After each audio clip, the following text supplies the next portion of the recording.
তারেক রহমানের সিলেট আগমনকে ঘিরে উচ্ছ্বসিত নেতাকর্মী, প্রস্তুত হচ্ছে জনসভা মঞ্চ। পোস্টারে ছেয়ে গেছে পুরো নগরী। এ বিষয়ে বিস্তারিত জানাতে মহানগরীর চৌহাট্টা এলাকা থেকে সরাসরি যুক্ত হচ্ছেন প্রতিনিধি কামরুল ইসলাম মাহি।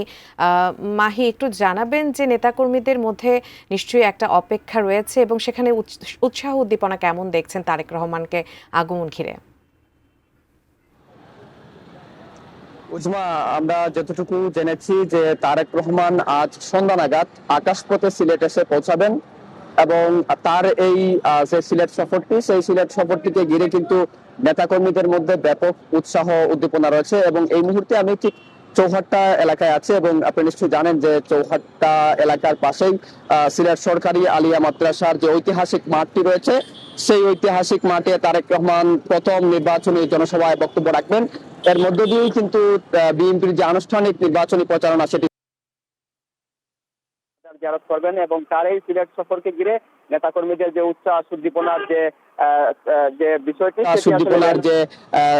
যে বিষয়টি সেটি আসলে ব্যানার পোস্টারে সব জায়গায় ছেয়ে গেছে। এবং নেতাকর্মীরা বলছেন 2004 সালে যখন তারেক রহমান সিলেটে এসেছিলেন তখন তারা তারেক রহমানকে সরাসরি দেখতে পেয়েছিলেন এবং প্রায় 2 যুগের পর তারেক রহমানকে তারা সরাসরি দেখবেন এবং তার বক্তব্য শুনবেন। এবং তারেক রহমানের নিরাপত্তার যে বিষয়টি সেটি দলের পক্ষ থেকে এবং এখানকার স্থানীয় যে আইন শৃঙ্খলা রক্ষাকারী বাহিনীর দায়িত্বে যারা রয়েছেন তারা আছেন। এবং আমরা যতটুকু জেনেছি তারেক রহমান সিলেটে পৌঁছে সন্ধ্যার পরে রাতের দিকে তিনি তার যে শ্বশুর বাড়ি অর্থাৎ জাইমা রহমানের যে জন্মস্থান, জাইমা রহমানের পৈতৃক বাড়ি সিলেটের দক্ষিণ সুরমায় তিনি যাবেন এবং সেখানে তার আত্মীয় স্বজন থেকে নিয়ে যে এলাকার কিছু মানুষের সঙ্গে দেখা করার কথা রয়েছে। এরপরে তারেক রহমান পরদিন বৃহস্পতিবার কিছু অরাজনৈতিক নেতৃবৃন্দর সঙ্গেই আলোচনায় বসবেন।